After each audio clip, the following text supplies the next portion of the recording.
Nakikiisa ang Love Radio sa sambayanang Pilipino sa pag-alala ng mga pasakit ni Hesukristo ngayong Semana Santa.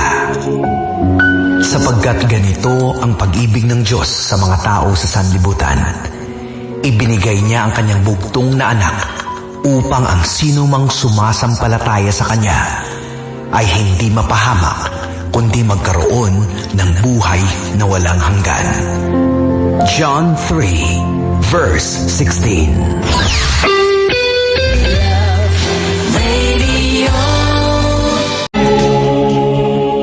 Nakikiisa ang Love Radio sa sambayanang Pilipino sa pag-alala ng mga pasakit ni Hesukristo ngayong Semana Santa.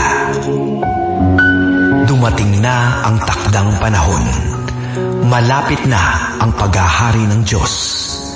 Pagsisihan na ninyo ang inyong mga kasalanan at maniwala kayo sa magandang balita. Mark 1, verse 15.